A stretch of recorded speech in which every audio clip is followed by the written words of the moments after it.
Hello everyone and welcome back for some more Drag Race gossip, secrets and drama.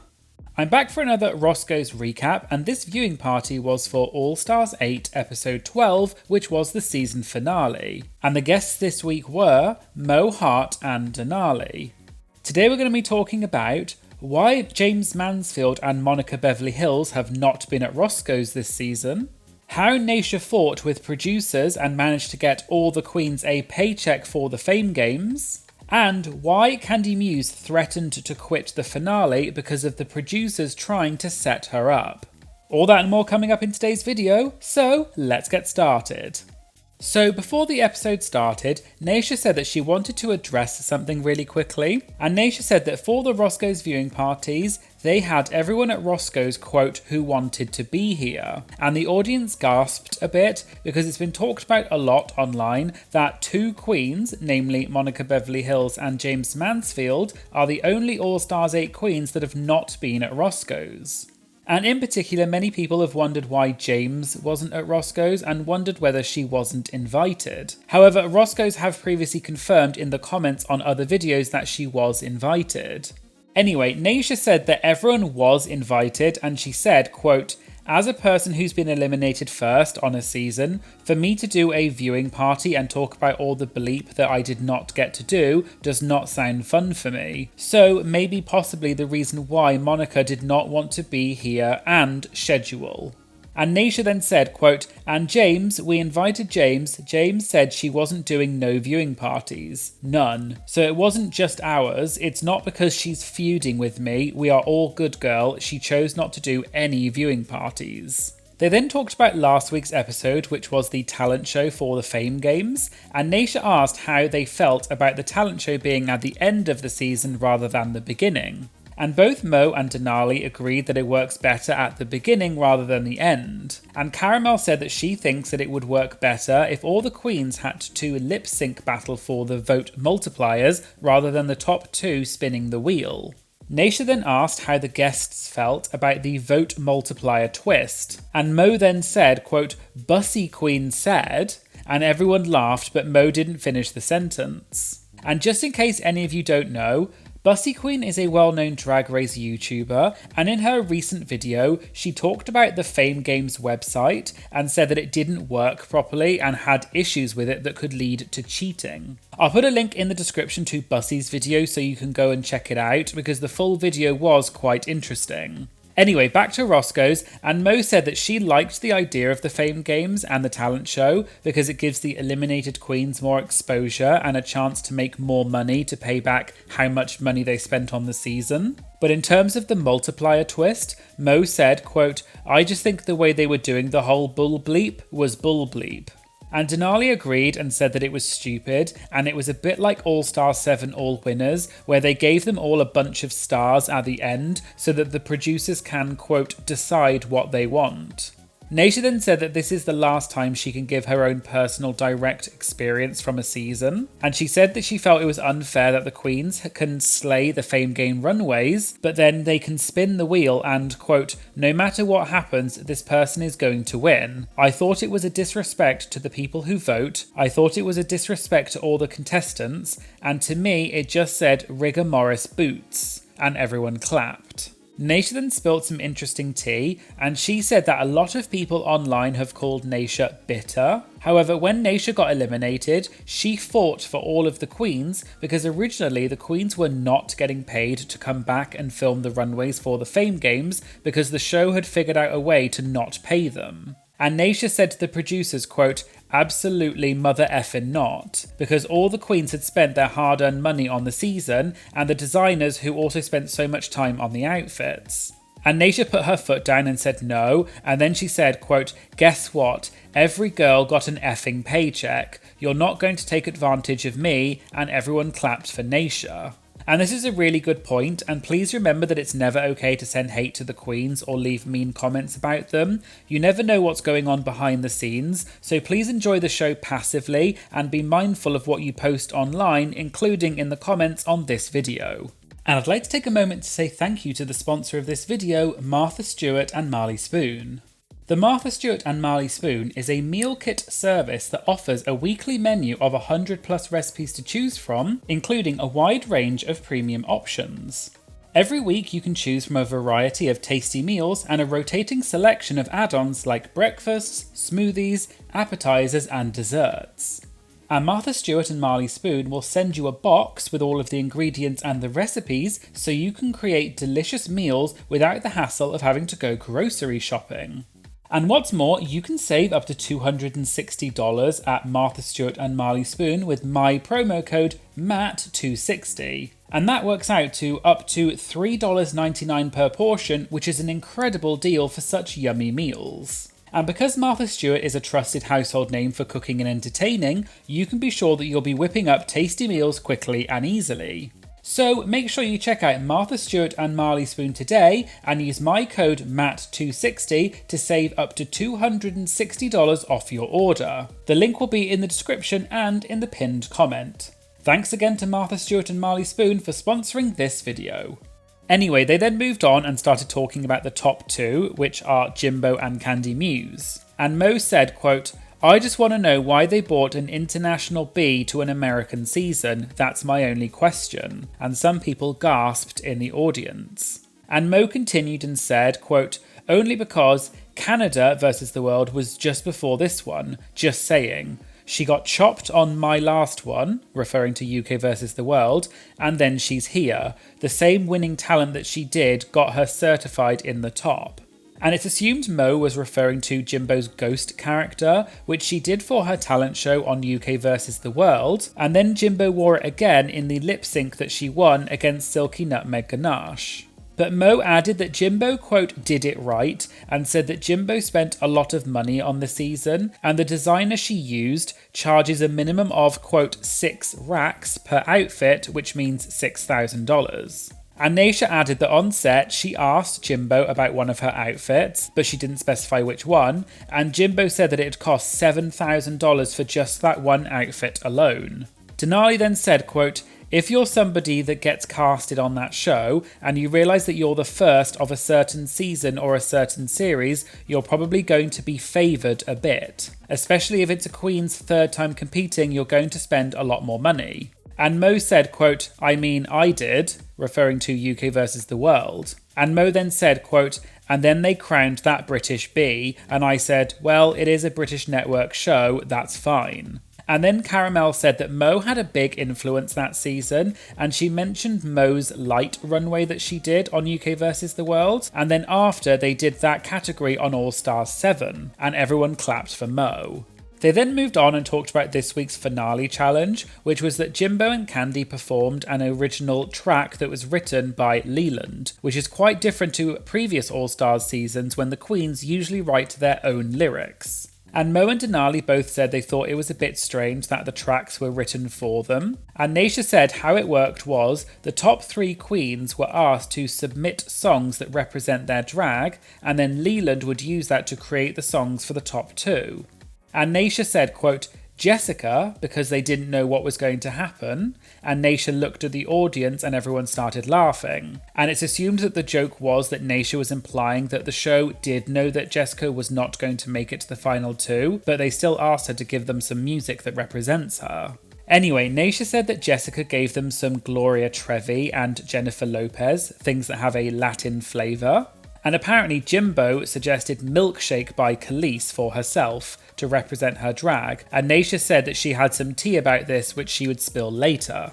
They then talked about the choreography rehearsal for this week, and they said that it was odd that the eliminated queens were sitting on the side of the stage watching. And Naysha said we would find out later, but she also thinks that the show made the queens sit to the side because it's a, quote, tactic to make these hoes even more nervous. And Denali said that all the eliminated queens this season were kept in the hotel for a long time, and she asked Naysha if they had Netflix in the hotel because on season 13 they didn't. Naysha then spilt some behind the scenes tea and said that the queens did have access to a few different streaming services such as Netflix and Hulu, but you were only allowed access to one app per day, and there was a remote control with a password on it that the producers controlled. But apparently, Kandy one time saw the producers putting in the code and she figured out what the code was, and she shared the code with all of the queens so that they could secretly access the other apps such as porn or YouTube.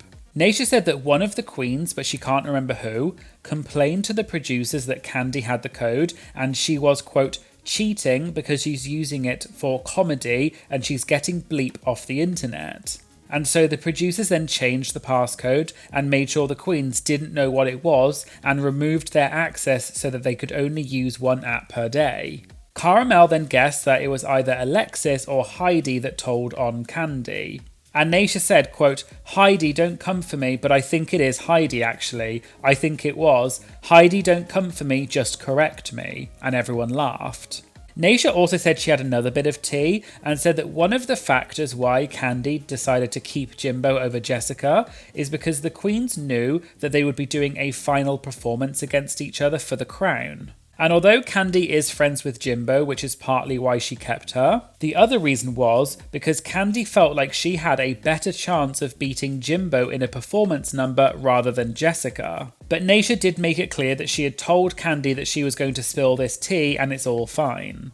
They also said that even if Kandy had chosen to eliminate Jimbo, the producers would have probably created some kind of twist to keep Jimbo, such as making it a top 3 rather than a top 2, and everyone agreed. Naysha also shared a fun backstage story and said that in the episode, when the queens were all getting ready for the final runway this episode, there was a bit where all the queens joined hands. And Naysha said that they actually had to film that 3 times in the end because there were, quote, too many chefs in the kitchen and people kept making too many suggestions. So in the end, production just told Kahana to lead that moment and everyone laughed. They then moved on and they watched Jimbo and Kandy's performances, and when asked what they thought of the performances, Mo said that they were, quote, trash, and people gasped and laughed. Mo then said that when she thinks of solo numbers, she thinks of the season 8 finalists, Bob, Kimchi and Naomi, whose songs were written about them and their drag. But for Kandy and Jimbo, the songs just didn't really seem to reflect their drag in any way. Denali then shared a story about Willow Pill's performance at the season 14 finale, and her song was called I Hate People.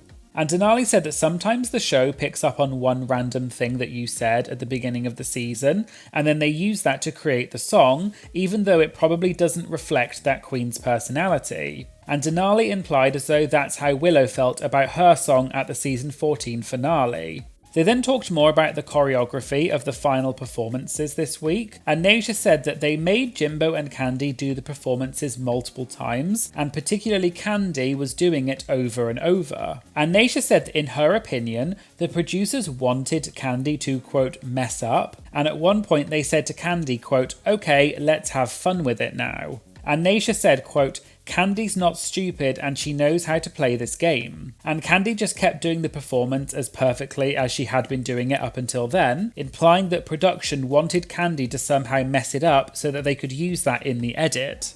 Naysha then said that Kandy, quote, had a little slip at one point during the rehearsal and sprained her ankle, but Kandy just worked through the pain. And then apparently in the confessionals, they asked Kandy about her sprained ankle, and Naysha implied that Kandy knew that the producers would try and use that in the edit. So Kandy just completely denied it and just said, quote, what are you talking about? I don't know what you're talking about. And everyone in the audience laughed. And Naysha said that Kandy is so good at playing the game and wouldn't give the producers what they wanted, and because Kandy just denied it, they couldn't include it in the episode because they had no material to work with. Naysha then spilled some major tea about the final lip sync between Jimbo and Kandy, and Denali also said that she had heard this story too.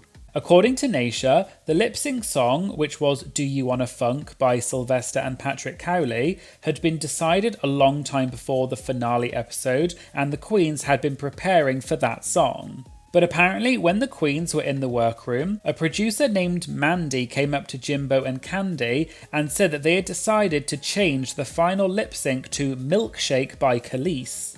And you may remember that earlier, Naysha had said that that was one of the songs that Jimbo had given for inspiration for her finale performance, so the producers knew that Jimbo would perform that song well.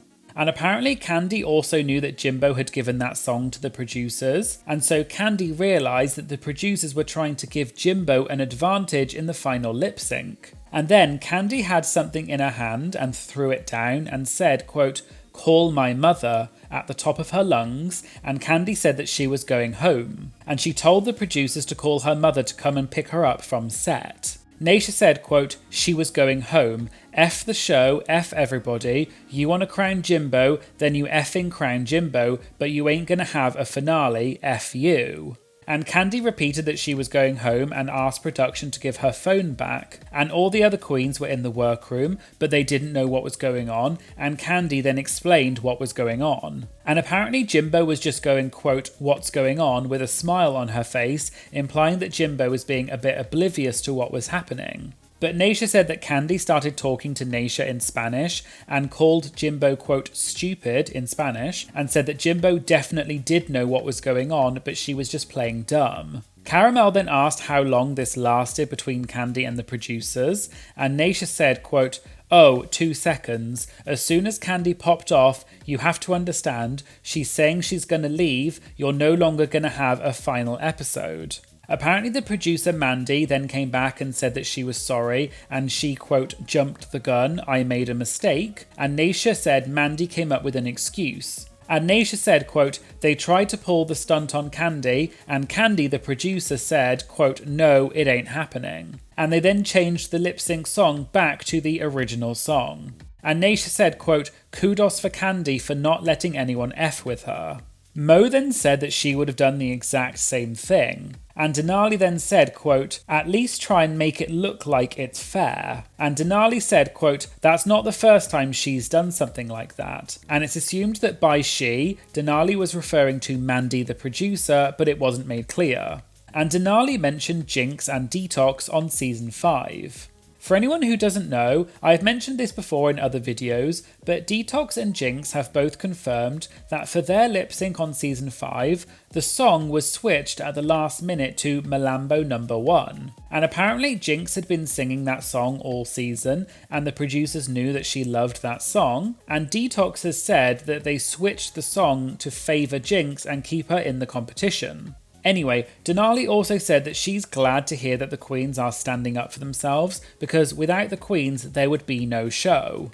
And Denali said that Kandy had taught her so much about standing up for herself, and there were so many times on season 13 when Denali didn't stand up for herself and she wishes that she had, but she didn't go into any detail about it. They then got to the moment in the episode when Jimbo won All Stars 8 and everyone stood up and clapped for Jimbo. And they also clapped for Lala Ree, who won the Fame Games. And Naysha said congrats to Jimbo and Lala, and Naysha also shared that they had to do 10 different crownings for the Fame Games because they didn't know who was going to win back when they filmed the season. And so each queen had to film themselves winning the Fame Games. And Naysha joked that the queens got really tired of clapping and cheering for each queen by the end. And Naysha said that she knew that she wasn't going to win the Fame Games because it was a, quote, popularity contest, and many of the queens have a way bigger following on social media than other queens. And Naysha said that she even said that exact thing to a group of producers, but they all denied that that was true. So when Naysha had to film herself winning the Fame Games, apparently she just goofed around and did a, quote, stupid ass walk with the scepter in her hand because she knew that she wasn't going to win, and she described it as, quote, so awkward. So there you go, there was the Roscoe's recap for All Stars 8 episode 12, which was the season finale. What did you think of All Stars 8? And what has been your favourite moment from the Roscoe's recaps for this season? Let me know in the comments. Also, just in case you haven't seen, I recently launched a new YouTube channel called What the Mat, and it's where I talk about gossip, secrets and drama from other TV shows and movies, not just Drag Race, such as The Real Housewives, Gordon Ramsay's Kitchen Nightmares, and Buffy the Vampire Slayer, just to name a few examples. So please could you all just go and check out my new channel and subscribe, as it would really help me out. I'll put a link in the description. Please make sure you like, comment and share this video as it really helps support my channel. And of course, please make sure you hit the subscribe button to stay up to date about new uploads. Thanks for watching, and I hope you'll join me again in future videos. Thank you, bye!